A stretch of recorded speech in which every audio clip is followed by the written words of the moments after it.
ये ताम्रपाषाणिक संस्कृतियां। नंबर 1 पे कायथा संस्कृति 2000 से 1800 ईस्वी पूर्व, क्षेत्र है चंबल नदी के क्षेत्र। फिर है नंबर 2 पे मालवा संस्कृति 1700 से 1200 ईस्वी पूर्व, कौन सी नदी? नर्मदा नदी क्षेत्र। फिर 3 पे है अहार संस्कृति 2100 से 1500 ईस्वी पूर्व, क्षेत्र है राजस्थान के उदयपुर। फिर है नंबर 4 पे प्रभास संस्कृति, अवधि क्या है? 2000 से 1400 ईस्वी पूर्व, क्षेत्र क्या है? गुजरात का तटीय क्षेत्र। फिर नंबर 5 पे है सावलदा संस्कृति, अवधि 2300 से 2000 ईसा पूर्व, क्षेत्र महाराष्ट्र का धुलिया। फिर है 6 पे रंगपुर संस्कृति, अवधि 1700 से 1400 ईस्वी पूर्व, क्षेत्र है गुजरात का तटीय क्षेत्र। नंबर 7 पे जारवी संस्कृति, अवधि क्या है? 1400 से 700 ईसा पूर्व, फिर क्षेत्र महाराष्ट्र का दायमाबाद व इनाम गांव। लगभग 1200 ईसा पूर्व के बाद से पश्चिमी भारत और पश्चिमी मध्य प्रदेश में ताम्रपाषाण कालीन बस्तियों के लुप्त होने का कारण वर्षा की कमी मानी जाती है। क्या मानी जाती है? वर्षा की कमी मानी जाती है ताम्रपाषाण कालीन बस्तियों के लुप्त होने की। फिर है ताम्रपाषाण अवस्था का महत्व। ये लोग सूक्ष्म पाषाण और पत्थरों के अन्य औजारों के साथ साथ तांबे के भी कुछ औजारों का प्रयोग करते थे। किसका? तांबे के औजारों का। इनमें से अधिकांश लोग तांबे को पिघलाने की कला जानते थे। क्या जानते थे? तांबे को पिघलाने की कला जानते थे। लगभग सभी ताम्रपाषाण समुदाय के लोग चाक पर बने काले व लाल मृद भांडों का प्रयोग करते थे।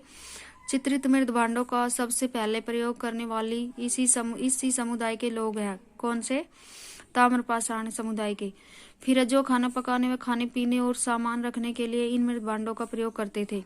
सर्वप्रथम ताम्रपाषाण काल के लोग ने ही प्रायद्वीपीय भारत में बड़े बड़े गांव बसाए। किसने बसाए? सबसे पहले ताम्रपाषाण काल के लोगों ने। ये पश्चिमी भारत में जौ, गेहूं और मूंग तथा दक्षिणी और पूर्वी भारत में चावल पैदा करते थे तथा इनके साथ साथ मांस मछली भी खाते थे। मध्य प्रदेश में कायथा और एरन तथा पश्चिमी महाराष्ट्र में इनाम गांव की बस्तियां किलाबंद है। शव की संस्कार विधियां भी भिन्न थी। महाराष्ट्र में मृतक को उत्तर दक्षिण दिशा में रखा जाता था तथा किंतु दक्षिण भारत में पूर्व पश्चिम दिशा में रखा जाता था। फिर है पश्चिम भारत में लगभग संपूर्ण शवाधान प्रचलित था, जबकि पूर्वी भारत में आंशिक शवाधान प्रचलित था। ताम्रपाषाण संस्कृति मूलतः ग्रामीण संस्कृति थी। तांबा सीमित मात्रा में ही उपलब्ध रहता था। ये लोग तांबे में टिन को मिश्रित कर कांसा बनाना नहीं जानते थे, जो तांबे से अधिक मजबूत और उपयोगी होता था। फिर है ताम्रपाषाणियों के लोग लिखने की कला नहीं जानते थे और न ही वे नगरों में रहते थे। फिर अधिकांश ताम्रपाषाण संस्कृतियां कालक्रम में सिंधु घाटी सभ्यता के बाद की है। कब की है? सिंधु घाटी सभ्यता के बाद के। फिर ताम्रपाषाण निधियां और मृद भांड अवस्था 40 से भी अधिक ताम्र निधियां ताम्र उपकरणों के जखीरे प्राप्त हुई है, जिनमें अंगूठी, सेल्ट, कुठारी, खड़ग, हारपून, शूल, आदमी जैसी मूर्तियां आदि वस्तुएं हैं। फिर ये ताम्र निधियां पूर्व में बंगाल और ओडिशा से लेकर पश्चिम में गुजरात और हरियाणा तक तथा दक्षिण में आंध्र प्रदेश से लेकर उत्तर प्रदेश तक के विशाल भूभाग में बिखरी पाई गई है। सबसे बड़ी निधि मध्य प्रदेश के गुंगेरिया से प्राप्त हुई है, जिसमें 424 तांबे के औजार व हथियार तथा 102 चांदी के पतली शीट है। फिर दक्षिण भारत लोह युग। दक्षिण भारत में लोह का प्रयोग लगभग 1100 ईसा पूर्व के आसपास आरंभ हुआ। कब आरंभ हुआ? 1100 ईसा पूर्व के आसपास आरंभ हुआ है। समय का यह अनुमान हल्लूर में प्राप्त वस्तु के रेडियो कार्बन विश्लेषण के आधार पर लगाया गया है। कार्बन 14 की विधि है जो उत्तरी दक्कन महाराष्ट्र में अनेक ताम्रपाषाण युगीन बस्तियां जैसे हल्लूर, पेयमपल्ली आदि में ऐसी ही स्थिति थी। दक्षिण भारत में लोह युग का प्राचीनतम चरण पिकली हल और हल्लूर की खुदाई एवं संभवतः ब्रह्मगिरी के शव दफनाने व गड्ढों के आधार पर निश्चित किया गया है।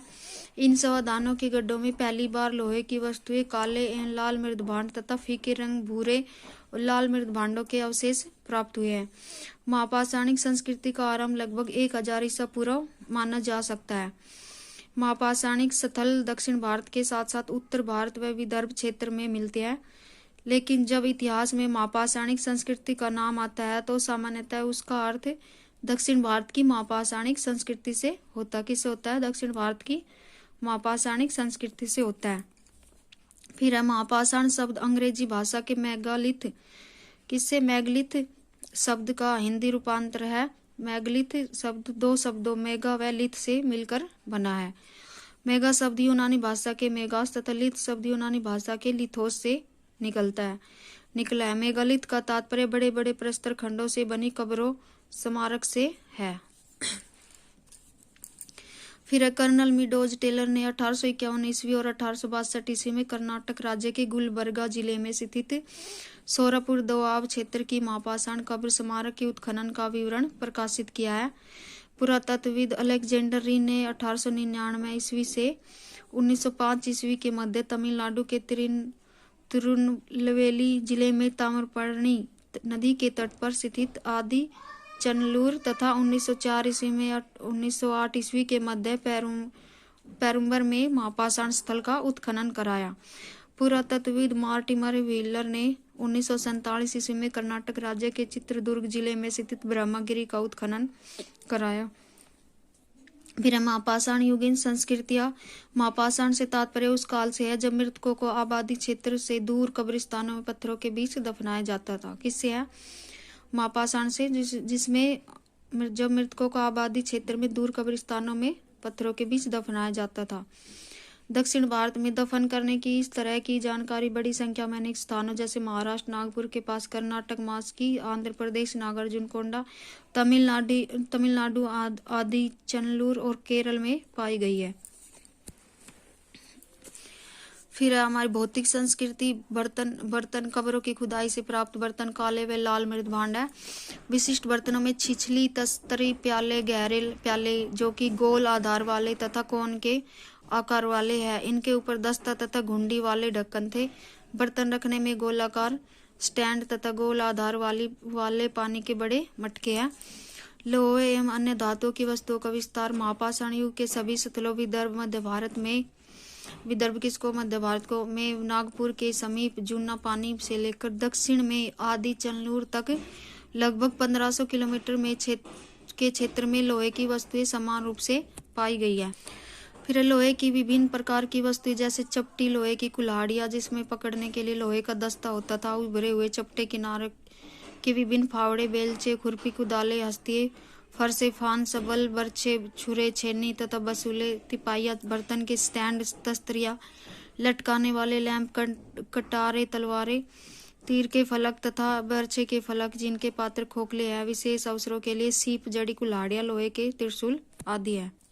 फिर समाधान विधियां। आंशिक समाधान। महापाषाण संस्कृति में अधिकांश मृतकों का आंशिक समाधान किया जाता था। दक्षिण भारत से मिली अधिकांश कब्रों में वयस्कों की केवल कुछ चुनी हुई हड्डियों को दफनाने के प्रमाण मिले हैं।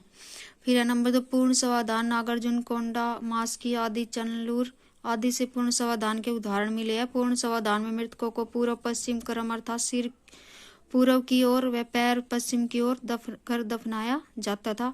मृतक बच्चे को प्राय पूर्ण रूप से बड़े बड़े कलशों या घड़ों में डाल भरकर दफनाया जाता था, जिसे कलश समाधान कहा जाता था।